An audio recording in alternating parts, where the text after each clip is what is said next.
হতাম। তো যাক, এবার আমাদের সঙ্গে প্রতিবন্ধী মাওলানা মনিরুদ্দিন সাহেব এসেছেন, তিনি বক্তব্য রাখবেন। আপনারা ধৈর্য সহকারে সকলেই শুনেন। আসসালামু আলাইকুম ওয়া রাহমাতুল্লাহ।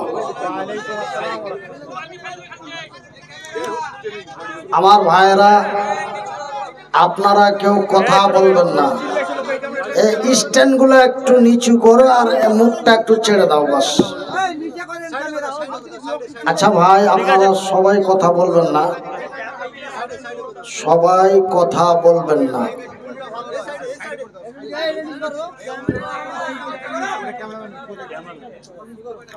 আমার ভাইরা, আমার আব্বা জানেরা, আপনাদের কাছে আমার বিনীত অনুরোধ, আপনারা কথা বলবেন না। কেন? যে আমার আগে যে পিকআপ ছিল সেই পিকআপ বর্তমান নেই। যে আমি আপনাদের চমক দিয়ে ধমক দিয়ে ঠিকঠাক জায়গায় আপনাদের আওয়াজটাকে ডাউন করে আমার আওয়াজটাকে উচ্চ করব, এই শক্তিটা নাই। সেহেতু আপনারা কথা বলা বলি করলে, উঠা উঠি করলে আমার কথা বলা অত্যন্ত অসুবিধা হয়ে যাবে। এই জন্য আপনাদের বলি, আপনারা একটু আওয়াজটা বন্ধ করে সামনের দিকে এগিয়ে এগিয়ে এসে বসুন।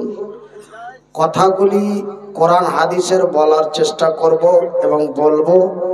ভালো লাগলে শুনবেন, না লাগলে আস্তে আস্তে করে উঠে চলে যাবেন। কিন্তু যে শুনবে তাকে অসুবিধা করবেন না। আপনাকে ভালো লাগে না, আপনি আস্তে করে উঠে চলে যান। কিন্তু আপনার পাশে যে একজন বসে শুনছে তাকে ডিস্টার্ব দিবেন না, এই অনুরোধ রাখি। নাম্বার 2, আমার মাইকম্যান ভাই, আমার কাছে আমি আপনাকে বলি যে আমার পিকআপ ডাউন, আমি জোর পিকআপ দিতে পারবো না এবং জোর পিকআপ দিতেও আমাকে নিষেধ আছে। সেহেতু ভাই, তোমার পিকআপটা একটু বাড়িয়ে দাও, তোমার মাইকের পিকআপটা একটু বাড়িয়ে দাও।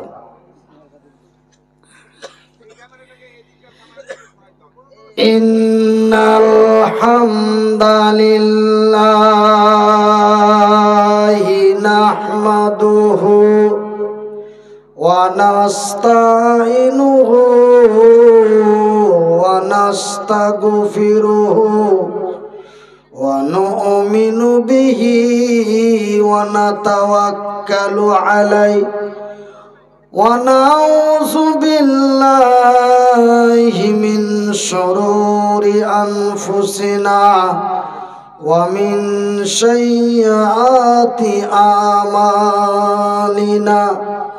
মান ইয়াহদিহিল্লাহু ফালা মুদিল্লা লাহু ওয়া মান ইযলিলহু ফালা হাদিয়া লাহু। ওয়া নাশহাদু আন লা ইলাহা ইল্লাল্লাহু ওয়া নাশহাদু আন্না মুহাম্মাদান আবদুহু ওয়া রাসূলুহু। আম্মা বা'দ, আউযু বিল্লাহি মিনাশ শাইতানির রাজীম। বিসমিল্লাহির রহমানির রহিম। ওয়ালা তাকুলু লিমান ইউখতালু ফি সাবিলিল্লাহ ফি সাবিলিল্লাহি আমওয়াত বাল আহইয়াউ ওয়ালাকিন লা তাশউরুন। বিসমিল্লাহির রহমানির রহিম। আর রহমান আল্লামাল কুরআন খলাকাল ইনসান আল্লামাহুল বায়ান। আল কুরআন।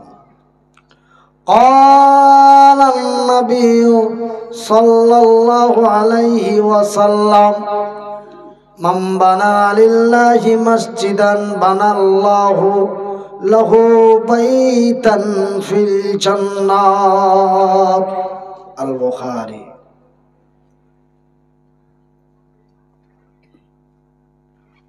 আল্লাহ ছাড়া নাই গো আল্লাহ, ওই আল্লাহ ছাড়া নাই গো আল্লাহ, বলে কোরআন ইল্লাল্লাহ লা ইলাহা ইল্লাল্লাহ।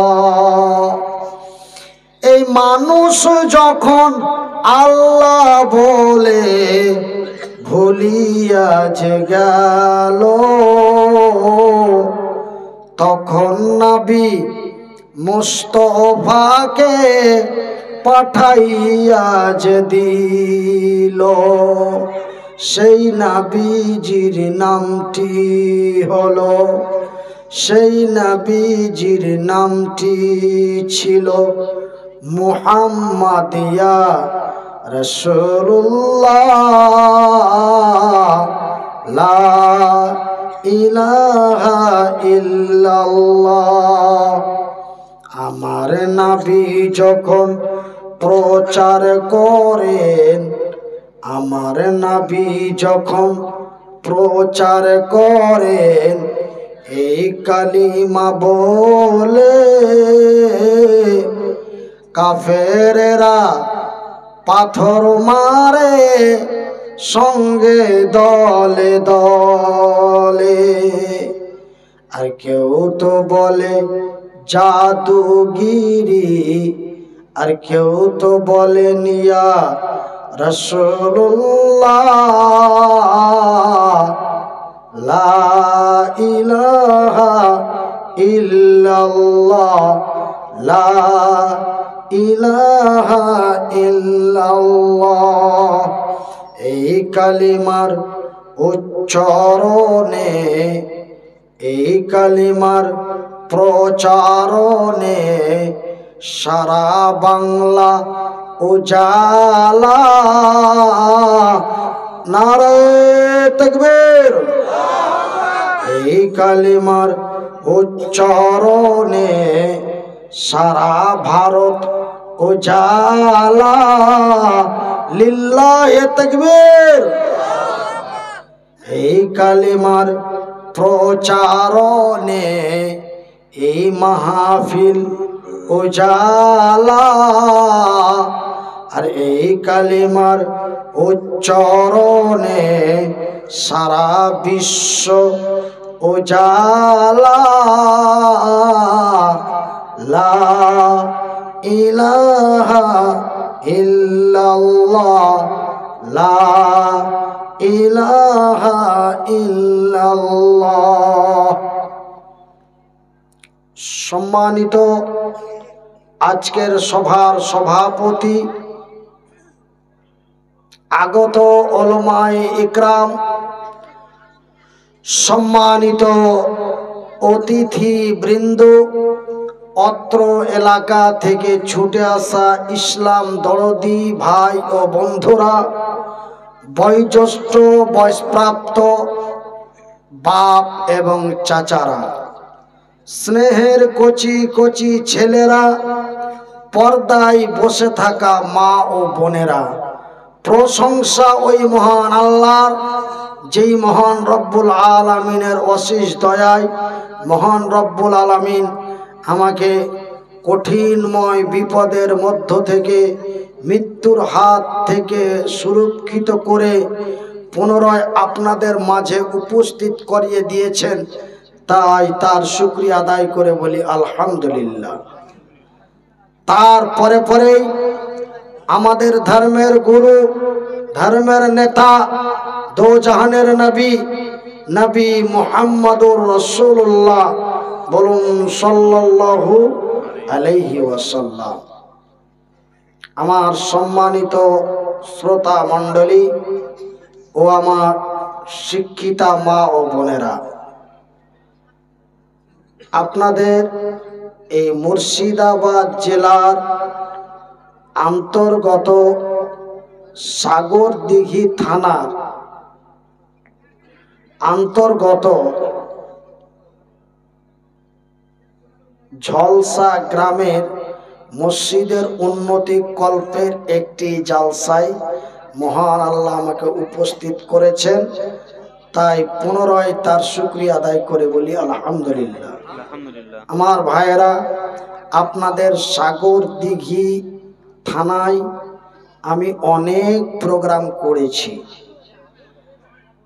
মুর্শিদাবাদ জেলাতে প্রায় আনুমানিক 27 থেকে 28টার মতো থানা আছে। তার মধ্যে আমি আপনাদের কয়েকটা থানার অত্যন্ত জনপ্রিয় বক্তা ছিলাম বা এখনো আছি। তার মধ্যে আপনার লালগোলা, ভগবানগোলা, রঘুনাথগঞ্জ, জিয়াগঞ্জ, এমনি করে সাগরদিঘি, এমন করে আপনার বেলডাঙ্গা, রেজিনগর, কয়েক দৌলতাবাদ, শেখপাড়া, সাগরপাড়া, জলঙ্গি, এমনি করে করে এই সব এলাকার মায়েরা, বোনেরা, ভাইয়েরা, বন্ধুরা, আপনারা আমাকে অন্তরের অন্তরস্থল থেকে ভালোবাসেন, আমি এটা জানি। এবং আপনাদেরই এই এলাকার দুইজন সুনামধন্য বক্তা এবং আপনাদেরই সুসন্তান একজন আমার পূর্বে বক্তব্য দিয়ে গেছেন প্রায় 2 ঘন্টার প্লাস। তারপরে আরো একজন সুনামধন্য বক্তা আপনাদের এখান থেকে প্রায় 1 কিলোমিটার কাছাকাছি, গ্রামের নামটা হচ্ছে যুগড়। তার পূর্বে যিনার নাম বললাম মাওলানা আব্দুল হাদির সন্তান মাওলানা আব্দুল আউয়াল সাহেব হলদি। এই দুইজন ভাই ওনারা আমাকে অত্যন্ত ভালোবাসেন এবং আপন বন্ধুজনের মতো। তারপরে আপনাদেরই এই গ্রামেরই একজন সুনামধন্য বক্তা আজকে ফোন করে খুব আফসোস করলেন যে মনিরুদ্দিন ভাই, আপনি মৃত্যুর হাত থেকে বেঁচে আবার এসেছেন, কিন্তু দুর্ভাগ্য যে আমি আজকে আপনার সাথে আমার দেখা হলো না। নাম হলো মাওলানা আব্দুল খালেক সাহেব। আপনাদের বলছে ভাই আপনি আমার বাড়ির দরওয়াজায় জালসা করবেন, কিন্তু আমি আজকে থাকতে পেলাম না, আমি চলে গেলাম অন্য এক জায়গায়, আমার জালসা আছে। যাই বা হোক, আমার এই ভাইয়ের সম্মানের খাতিরে আপনাদের এই প্রোগ্রামের দাওয়াত বেশ কয়েক মাস পূর্বেই দেওয়া হয়েছে। সাগরদিঘি বলে পরিচয়, সাগরদিঘি বলে আমার খাতায় নাম লেখা ছিল, গ্রামের নামও তেমন জিজ্ঞাসা করিনি, করেছিলাম কিনা তাও স্মরণে নাই, কেন ব্রেন স্ট্রোক রোগী তো মেমোরি থেকে অনেক কিছু হ্যাং হয়ে গেছে। যাই বা হোক, আমি বললাম ভাই বক্তব্য তো দিতে পারছি, কিন্তু বলে দিতে পারছি কিছুক্ষণ, কিন্তু ভাই বক্তব্য হবে কিন্তু আগের মতো হবে না। উনি বললেন মৌলানা আমাদের এলাকার মানুষ আপনাকে ভালোবাসেন, আপনি যেভাবে পারবেন যতটুকুন পারবেন একবার আসেন। আমরা তো শুনেছি অনেক আবহাওয়া শুনেছি যে আপনি ইন্তিকাল করেছেন, অনেক জায়গায় এখনো প্রচার আছে মনিরুদ্দিন ভাই ইহকালে নাই পরকালে চলে গেছে। এখনো বিহারের অর্ধেকটি মানুষ জানে আমি নাই, আমি চলে গেছি, ইহকাল ত্যাগ করে পরকাল চলে গেছি। এরকম একটা ভিডিও ভাইরাল হয়েছিল।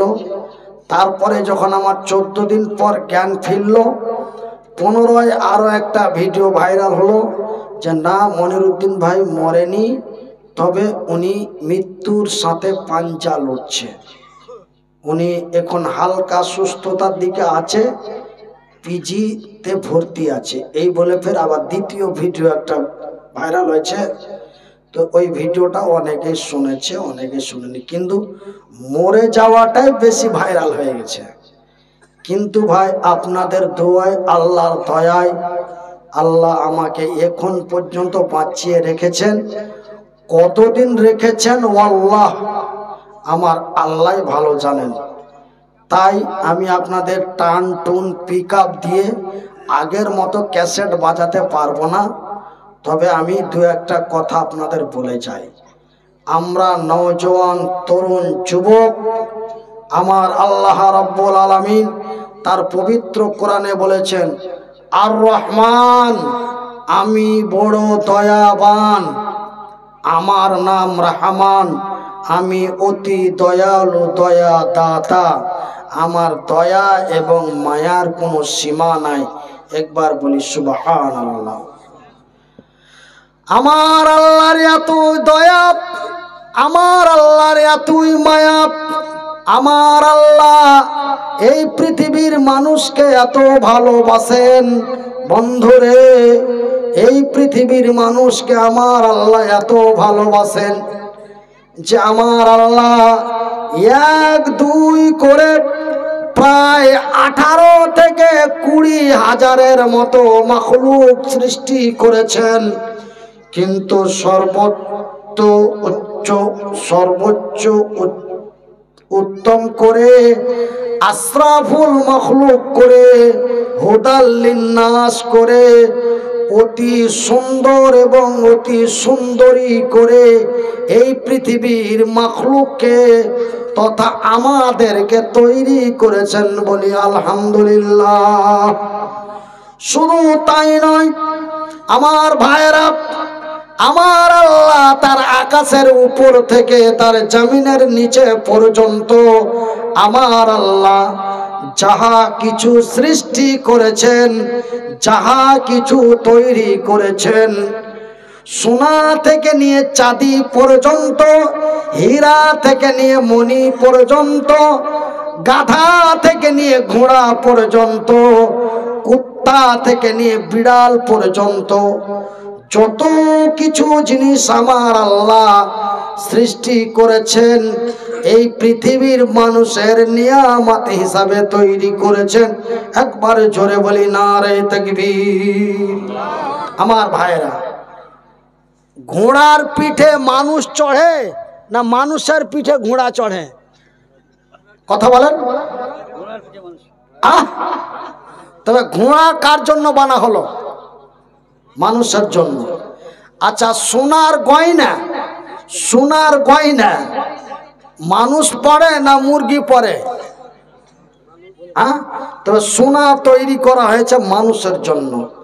তবে একটাই কথা শেষ, যে আমার আল্লাহ তার আকাশের উপর থেকে জমিনের নিচে পর্যন্ত তিনি যত কিছু সৃষ্টি করেছেন এই পৃথিবীর মানুষের উপভোগ করার জন্য, এই পৃথিবীর মানুষের জন্য তৈরি করেছেন, বলি আলহামদুলিল্লাহ। শুধু তাই নয়, এই পৃথিবীর সুন্দরী সুন্দরী নারীগুলিকে তৈরি করা হয়েছে কোনো কুকুর, ছাগল, বিড়াল, শ্রীগালের জন্য নয়।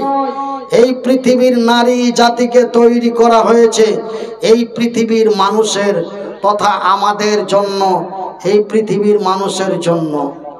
আমার ভাইয়েরা, আমার আব্বা জানেরা, আমার শিক্ষিত শিক্ষিতা মা ও বোনেরা, শুধু তাই নয়, এই পৃথিবীর মাটিতে আইস আরাম উপভোগ করার পরে আমার আল্লাহ এই পৃথিবী থেকে আপনাকে আমাকে বিদায় করে নেবে। এটা আমার চিরস্থায়ী জীবন নয়, এটা আমার চিরস্থায়ী জীবন নয়। এই যে সামনে যে বাড়িটা আছে এটা আমরা মনে করি বাড়ি। কেউ যদি বলে ভাই আপনার বাড়ি কোথায়, তা আমরা বলি আমার বাড়ি সাগরদিঘি। সাগরদিঘি কোন জায়গা? না তো জুগড় বা আপনার ঝলসা। কিন্তু এটা আপনার আমার বাড়ি নয়, এটা বলা হয়েছে বাস স্থান। কোন স্থান? কোন স্থান ভাই? বাস স্থান। একজন মানুষ, একজন যাত্রী বাস ধরার জন্য স্থানে যায়, সেটা হলো আপনার ওই হাই রোডে অপেক্ষা করে কতক্ষণ পর্যন্ত? যতক্ষণ বাসটি তার স্থানে না আসে ততক্ষণ পর্যন্ত। বাস এসে গেলেই আমাদের চলে যেতে হয়। কোন জায়গা? নিরাপত্তা এক জায়গা। তবে ভাইজান, এটা আমার নিরাপত্তা জায়গা নয়, এই পৃথিবী আমার নিরাপত্তা জায়গা নয়। আমি এখানে বক্তব্য রাখি, আমার মনের মধ্যে অনেক কিছু বলে, কথা বলতে বলতে কে জানি হয়তো কোন কথা বলে দেব, আমি হয়তো মানুষের কাছে বেজ্জতি হব, বা আমি কথা বলতে বলতে হয়তো মেজাজ নিয়ে কোন কথা বলে দেব, পিছন থেকে আমাকে কেউ মেরে দিতে পারে। এটা এই জায়গা আমার নিরাপত্তা নয়। কিন্তু নিরাপত্তা জায়গা আমার হচ্ছে পরকাল। এই ইহকালটা হচ্ছে আমার আপনার বাস স্থান। মানে অল্প ক্ষণের জন্য, অল্প কিছুক্ষণের জন্য, তারপরে আপনাকে আমাকে চলে যেতে হবে। চলে যাওয়ার পরে দুটো জায়গা আছে। কটা জায়গা আছে? দুটো। এই পৃথিবীতেও দুটো জায়গা আছে, একটা হলো নাই, একটা হলো অন্যায়, একটা হলো ভালো, একটা হলো মন্দ, একটা হলো শান্তি আর একটা হলো অশান্তি। ভাই কথা ঠিক কিনা? একটু করেন। কথা বলতে যদি কষ্ট হয় আর মনে যদি হিংসা হয়, মনিরুদ্দিন ভাই আপনাকে বলার জন্য নিয়ে এসেছি, আপনি বলেন আমরা কেন বলবো বা আমাদেরকে কেন বলাবেন। এরকম যদি মনে হিংসা হয় একটু এরকম করবেন, আর না এরকম করবেন। ঠিক হলে করবেন, আর ঠিক না হলে এরকম করবেন। দুটোর মধ্যে একটা। আমার ভাইয়েরা, আমার আব্বা জানারা, ঠিক এই দুনিয়াতে যেমন একটা শান্তি একটা অশান্তি, ঠিক এই পৃথিবী থেকে চলে যাওয়ার পরেও সেখানেও আপনার জন্য দুইটা জায়গা, একটা হলো জান্নাত আর অপরটি জাহান্নাম। একটা হলো শান্তির জায়গা, একটা অশান্তির জায়গা। একটার নাম হলো জান্নাত আর একটির নাম হলো জাহান্নাম। আমার ভাইয়েরা, আমার বন্ধুরা, এই পৃথিবীর মাটিতে আমার আল্লাহ যেমন সমস্ত কিছু তৈরি করেছেন এই পৃথিবীর মানুষের উপভোগ করার জন্য, ঠিক জান্নাতের ভিতরে লক্ষ লক্ষ কোটি কোটি নিয়ামত আছে। সেই নিয়ামতগুলি উপভোগ করার জন্য এই পৃথিবীর মানুষ ছাড়া এবং জিন ছাড়া অন্য কোনো ব্যক্তির জন্য আমার আল্লাহ জান্নাত তৈরি করেননি। আপনারা যদি বিশ্বাস না করেন, আমার চাইতে যারা বড় বড় উলামায়ে ইকরাম, আলেমে মুহাদ্দিসিন, যারা আরবিকে এমএসডি পিএইচডি করেছে, তাদেরকে জিজ্ঞাসা করবেন, জান্নাত কোনো গাধার জন্য বানা হয়নি, জান্নাতে কোনো গরু যাবে না, জান্নাতে কোনো শ্রীগাল যাবে না। জান্নাত তৈরি করা হয়েছে জিন এবং ইনসানের জন্য। জান্নাতে যাবে জিন এবং ইনসান। তবে ভাইজান, ইনসান মানে আমরা আর জিন মানে আমরা নাম শুনেছি, অনেকেই দেখেছি, অনেকেই দেখেন নাই। তবে ভাইজান, আমাদের মধ্যে যেমন বিভিন্ন কোয়ালিটি আছে, ওদের মধ্যেও বিভিন্ন কোয়ালিটি আছে। আমাদের মধ্যে যেমন জান্নাতি জাহান্নামী আছে, তাদের মধ্যেও জান্নাতি জাহান্নামী আছে। তবে ভাইজান, এরকম জান্নাতে যাওয়ার জন্য, এই জান্নাতে যাওয়ার জন্য আপনারা কারা কারা ইচ্ছুক একটু হাত তুলে দেখি ভাই, একটু হাত তুলবেন। আর জান্নাতে কারা কারা যাবেন একটু হাত তুলেন। 1 2 3 4 5 6, অনেকজন হাত নামান। আপনারা মনে মনে বলছেন মনিরুদ্দিন ভাই, আপনার ব্রেন স্ট্রোক হওয়ার পরে কি আপনার মাথার টাল হয়ে গেছে? আপনি কোন প্রশ্ন করলেন যে জান্নাতে কারা যাবেন?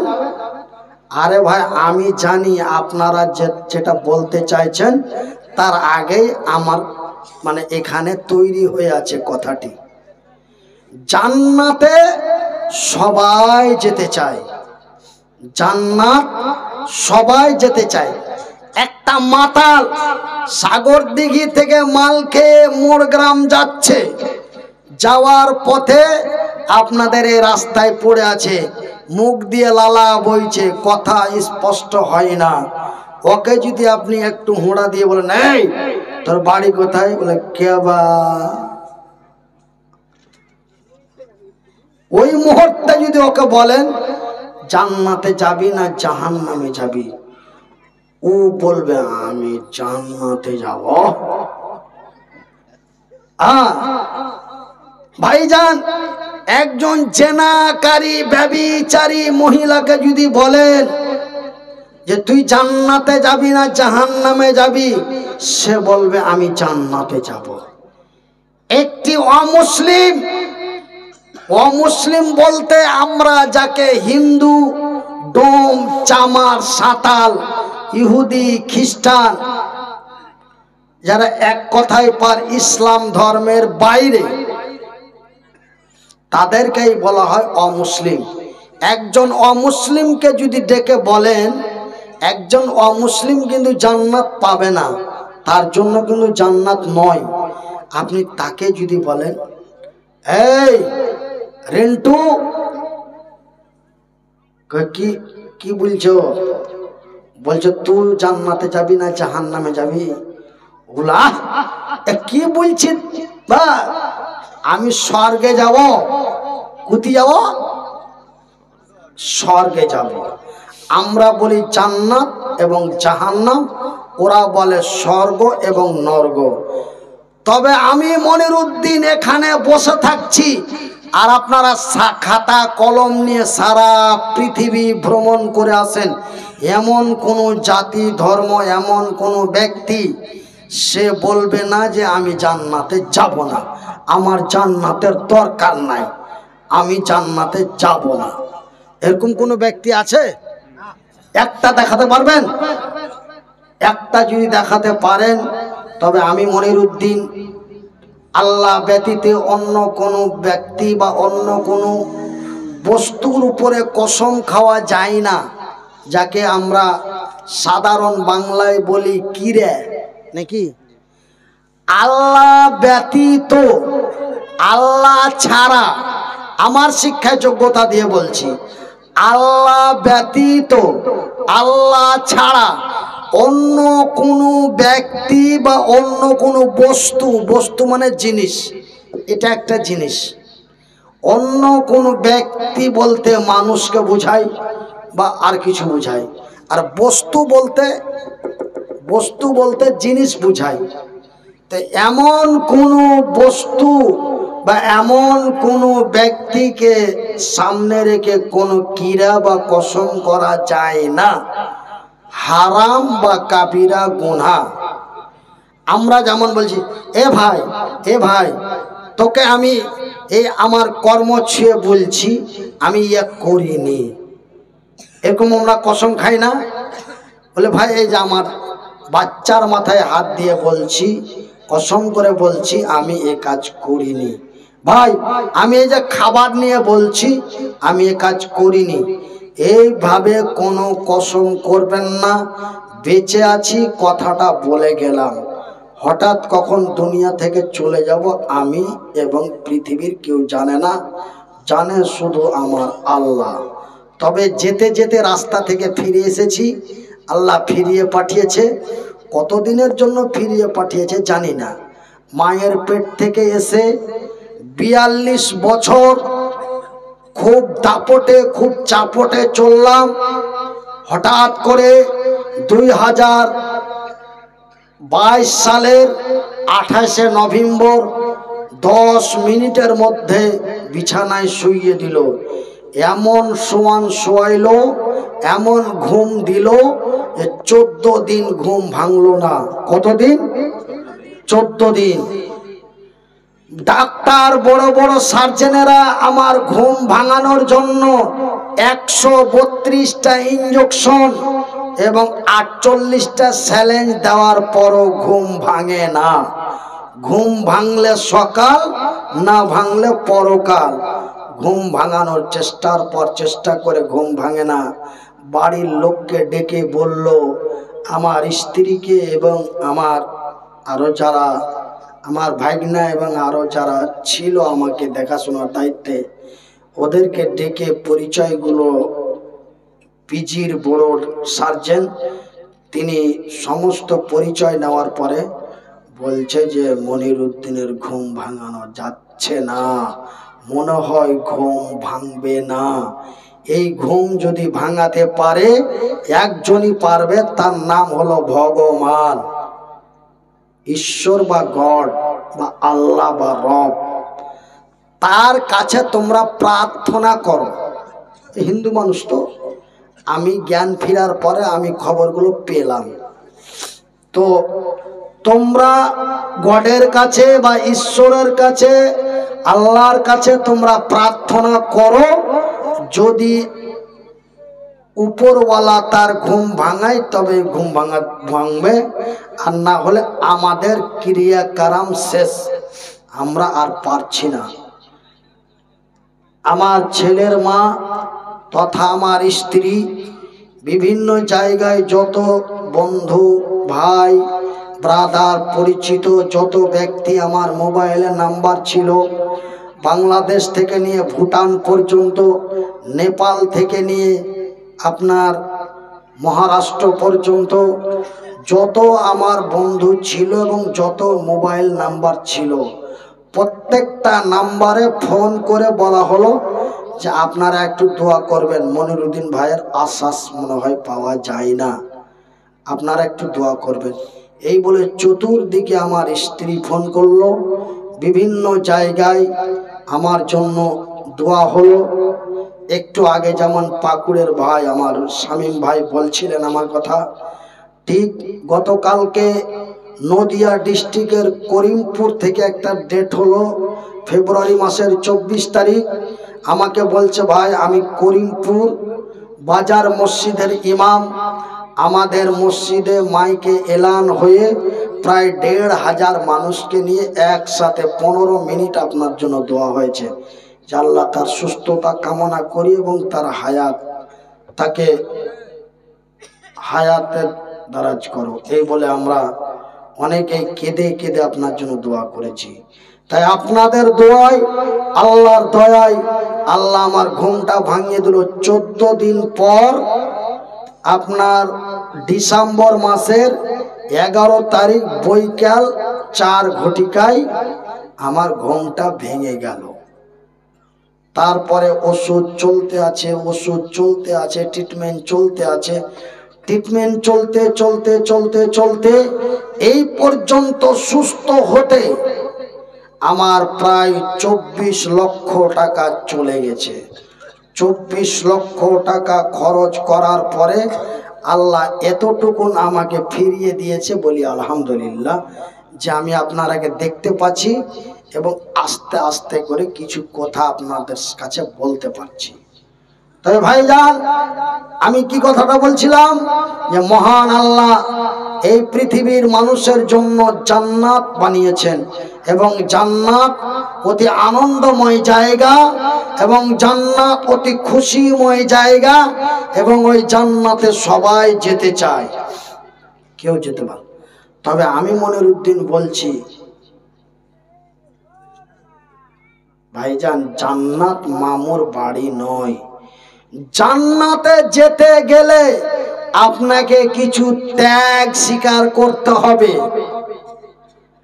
তবে আপনারা আজকের মাহফিলে কয়েকজন বক্তার মুখ থেকে শুনলেন সেই যুগের আজ থেকে 1400 বছর পূর্বের কিছু যুবকেরা, কিছু নওজোয়ানেরা, কিছু নওজোয়ানিরা, তাদের ভিতরে ছিল জান্নাতের লোভ। কি ছিল? জান্নাতের লোভ। একটা লোভ, প্রত্যেকের মধ্যে লোভ আছে ভাইজান। আজকে আমরা বড় দুঃখ লাগে, আজকে আমরা বড় লজ্জা লাগে, আমরা সামান্য টাকার লোভে পড়ে, কত টাকা? সামান্য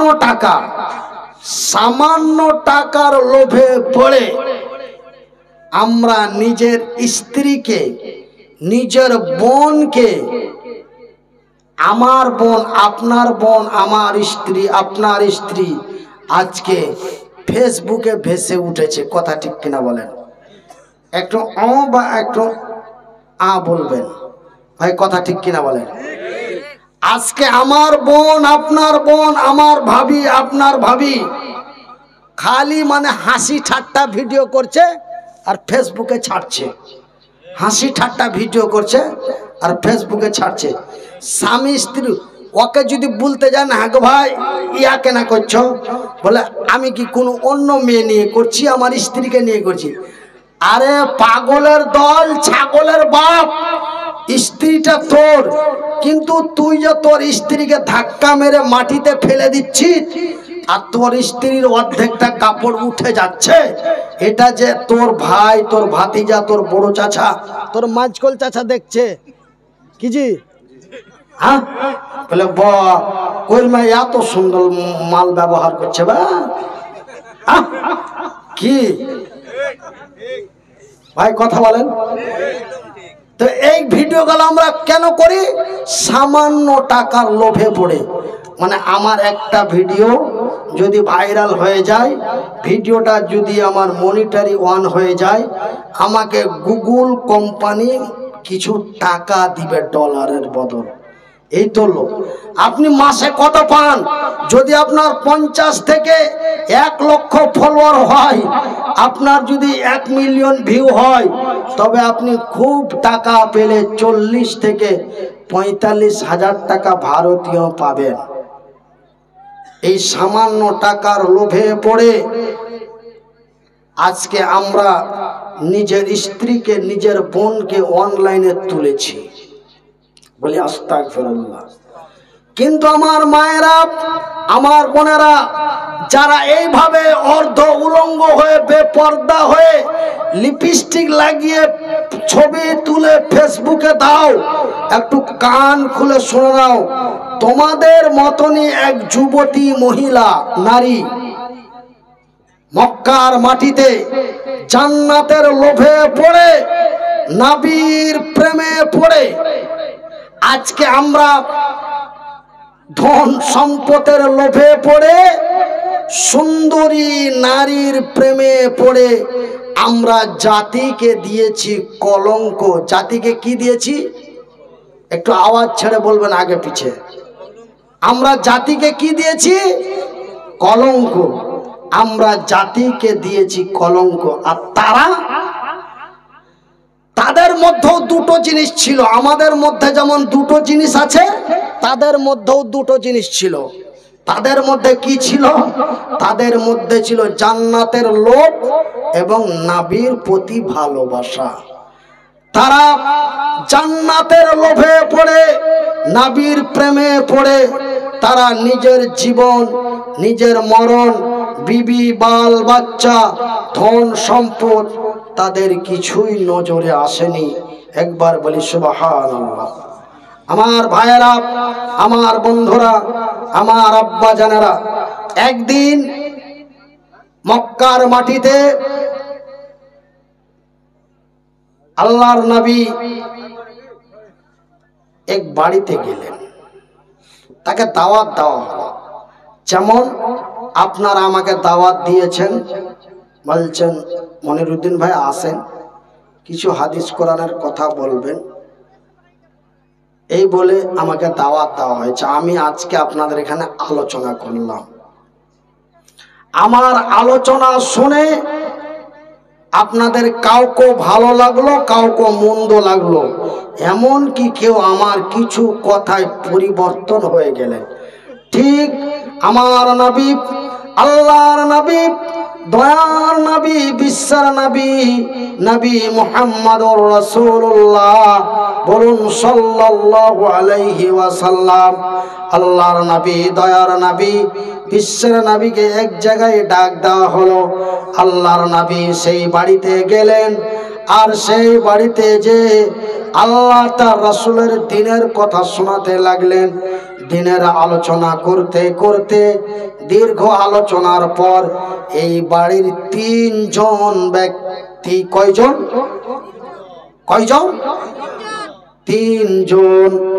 তিনজন ব্যক্তি কালেমায়ে শাহাদাত, কালেমায়ে তাইয়্যিবা পাঠ করে ঈমান এনে মুসলমান হয়ে গেল। একবার জোরে বলি নারে তাকবীর। আমার ভাইরা, আমার বন্ধুরা, আজকে আমরা কেউ যদি অন্যায়ের প্রতিবাদ করে সত্যের কথা বলতে যাই, আমাদেরকে সিবিআই মারফতে আমাদেরকে গুপ্তচর বলা হয়, আমাদেরকে জেলখানায় বছরের পর বছর পচিয়ে দেয়। ঠিক এমনই মক্কার মাটিতে আবু জেহেলের নেতৃত্বে ওই যে তিনজন ব্যক্তি কালেমায়ে শাহাদাত পাঠ করে ঈমান এনে মুসলমান হয়ে গেল, এই কথাটা সারা মক্কার মাটিতে ভাইরাল হয়ে গেল। বলে আর জানো, বলে কি হয়েছে? বলে ওই ঝলসা গ্রামে মনিরুদ্দিন এসেছিল। মনিরুদ্দিন দুটো হাত নাই, পা নাই, একজন প্যারালাইসিস অসুস্থ ব্রেন স্ট্রোক ব্যক্তি, এসে আল্লাহ আল্লাহ রাসূলের দ্বীনের কথা বলল। আর ওই ঝলসা গ্রামের তিনজন ব্যক্তি, একজনের নাম হলো সুমাইয়া, আর একজনের নাম হলো ইয়াসির, এই তিনজন মিলে কালেমায়ে শাহাদাত, কালেমায়ে তাইয়্যিবা পাঠ করে ঈমান এনে মুসলমান হয়ে গেছে। বলে এত বড় কথা? হ্যাঁ, এই কথাটা এই বাড়ির লোক জেনে গেল, ওই বাড়ির লোক জেনে গেল, এই পাড়ার লোক জেনে গেল, ওই পাড়ার লোক জেনে গেল, এমনি করতে করতে এই রাজ্যের লোক জেনে গেল, ওই রাজ্যের লোক জেনে গেল।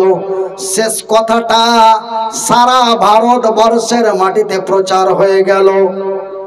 এমনি করতে করতে করতে শেষবারের মতো মন্ত্রী নরেন্দ্র মোদীর কাছে পৌঁছে গেল। তবে আমি কি 2024-এর ঘটনা বলছি ভাই? আমি কি 2024-এর ঘটনা বলছি? আমি নরেন্দ্র মোদীর কথা বললাম, তাতে আপনারা অনেকে চমকে উঠেছেন। কিন্তু আজকে বর্তমান ভারতকে নেতৃত্ব দেন শ্রী নরেন্দ্র মোদী। কিন্তু সুমাইয়া যেদিন ইসলাম কবুল করেছিল, সেই দিন মক্কার মাটিতে নেতৃত্ব দিচ্ছিল তার নাম আবু জেহেল। কি নাম? আবু জেহেল। আবু জেহেলের কাছে খবরটা পৌঁছে গেল। বলে জাহাপানা জানেন? বলে কি?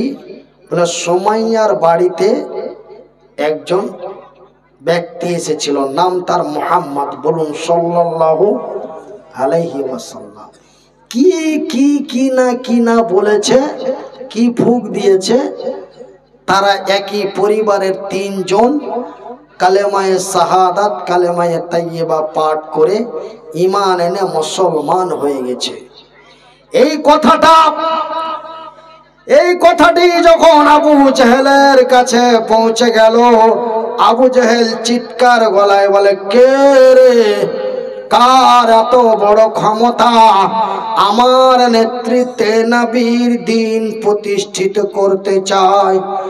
যাও সেনাপতি কমান্ডারেরা, যাও সুমাইয়াকে এবং তার পরিবারকে তুলে নিয়ে এসো, আর তুলে নিয়ে এসে তাকে একটার পর একটা শাস্তি দাও, যতক্ষণ ফিরে না যায় ততক্ষণ। এই ঘটনা হাবিবুল্লাহ মুসলিমের উপরে হয়েছে, আপনারা জানেন ভাইজান। যতক্ষণ ফিরে না যাবে ততক্ষণ পর্যন্ত তাকে শাস্তি দাও, একটার পর একটা শাস্তি দাও, যতক্ষণ সে ফিরে না যায়। এবার ভাইজান সুমাইয়াকে তুলে নিয়ে আসা হলো। লক্ষ লক্ষ মানুষ মক্কার প্রান্তে জমা হলো। বলে, আর জানো, বলে আর জানো, বলে সুমাইয়া কালেমা পড়ে ঈমান এনেছে। আবু জেহেলের কাছে খবর পৌঁছে গেছে, আবু জেহেল তাকে তুলে নিয়ে গেছে, চলো যাই কি শাস্তি দেওয়া হয়। এই বলে লক্ষ লক্ষ হাজার হাজার মানুষ সেই ময়দানে হাজির। সুমাইয়াকে তোলা হলো। সুমাইয়াকে তুলে তাকে প্রথম শাস্তি দেওয়া হলো। প্রথম শাস্তিটা কি? তাকে এমন একটা গাছের সাথে পিছন করে বেঁধে দেওয়া হলো। সুমাইয়া একজন আমার বোনের মতো, আপনার বোনের মতো একজন তরতরে তরুণী যুবতী, তার যৌবন ফুটে পড়ছে, এমন অল্প বয়সে জান্নাতের লোভে পড়ে, নবীর ভালোবাসায় পড়ে পৃথিবীকে কি ইতিহাস দিল। একটু শোনো মায়েরা, আর লজ্জা করে একটু বাড়ি দিয়ে যে পরিবর্তন হও। সুমাইয়াকে গাছের সাথে বেঁধে দেওয়া হলো।